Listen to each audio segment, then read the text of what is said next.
అందరికి నమస్కారం అండి. నా పేరు లింగమూర్తి. ఈరోజు 2వ తేదీ జూలై 2026 సలకొలకొండ గ్రామము ఆదోని మండలం కర్నూలు జిల్లాలో ఉన్నాము. మనతో పాటు రైతు వేణుగోపాల్ గారు ఉన్నారు. సంవత్సరం వచ్చేసి వేణుగోపాల్ గారు సిజంట వారి 2043 మిరప సాగు చేయాలనుకుంటున్నారు. అయితే దుక్కిలోనే తన మిత్రుల సూచనల మేరకు మన అవనశుద్ధిని తీసుకొని దుక్కులను చల్లించుకుంటున్నారు. తన మట్టి మరియు అవనశుద్ధిని కలుపుకొని చల్లిస్తున్నారు. దుక్కిలోనే అవనశుద్ధి వాడడం వల్ల ఎటువంటి ఉపయోగాలు ఉంటాయి అనే విషయాలు ఈ వీడియోలో తెలుసుకుందాం. మొదటగా నేల జీవశక్తి పెరుగుతుంది.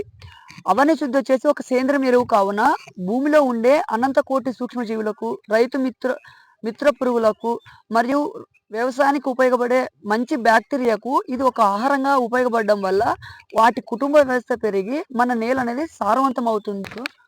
అలాగే భూమి భౌతిక స్థితిలో మార్పు. గత సంవత్సరం పంటలో మన పంటకు అధిక మోతాదులో నీళ్లు పెట్టడం లేదా అధిక వర్షాలు పడడం వల్ల భూమి గట్టిపడి ఉంటుంది. అలా ఉండడం వల్ల మనం పెట్టిన మొక్కకు గాలి మరియు నీరు తగినంత గాలి మరియు నీరు అందకపోవచ్చు. ఎప్పుడైతే అవనశుద్ధిని దుక్కులో వేసుకుంటామో భూమి మెత్తగా గుల్లబారడం వల్ల మొక్క కాల్సిన నీరు మరియు గాలి సులభతరంగా అందుతాయి. వేరు వ్యవస్థలో మార్పు. దుక్కిలోనే అవనశుద్ధి వాడడం వల్ల భూమి మెత్తగా గుల్లబారడం వల్ల విత్తనం మొలకెత్తినప్పటి నుండి లేదా మొక్క నాటినప్పటి నుండే వేర్లు బలంగా మరియు లోతుకి చొచ్చుకుపోతాయి. దీని ద్వారా తల్లి వేరుతో పాటు పీచు వేరు కూడా వృద్ధి చెంది భూమిలో ఉన్న పోషకాలను సులభతరంగా అందుకుంటాయి. భూమి నుండి వచ్చే రోగాలకు అడ్డుకట్టు.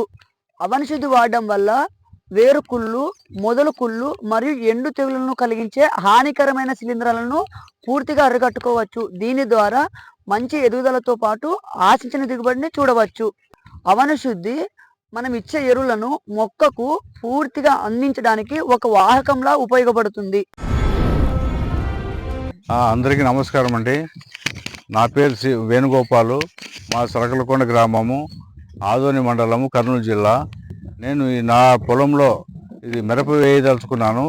ఈ అవనశుద్ధి వేస్తే బాగుంటుందని చెప్పి మా ఫ్రెండ్స్, మా తోటి సహచర రైతులు చెప్పినారు. మా తిన్నకల గ్రామంలో ఉన్న పాలచెరెడ్డి గారు అయితేనేమి, ఈయన శేషయ్య స్వామి బినిగేరి నర్సరీ ఆయన అని చెప్పినారు. అవనశుద్ధి కలుపుకుంటే బాగా వస్తుంది, చేను సమృద్ధిగా పోషకాలు అందుతాయి, భూమిలో ఉన్న ఎరువులు అందిస్తుంది అందుకని చెప్పినారు. కాబట్టి నేను ఆ లింగమయ్య సజెషన్ ప్రకారము ఆయనతో మీట్ అయ్యి నేను ఈ అవనశుద్ధి ప్యాకెట్ తీసుకొని మట్టిని కలిపి ఈ పొలంలో చల్లేకి ఆస్కారం చేస్తున్నాము. ఈ 4-5 రోజుల్లో మేము నార వేయదలుచుకున్నాము. అందుకోసం మేము ముందుగానే ప్రిపేర్ అయ్యి ఈ భూమి యొక్క పోషకాలు నిమిత్తము ఈ అవనశుద్ధి కలిపి మాకు తోడ్పడేకి ముందుగా జాగ్రత్త తీసుకుంటున్నాము.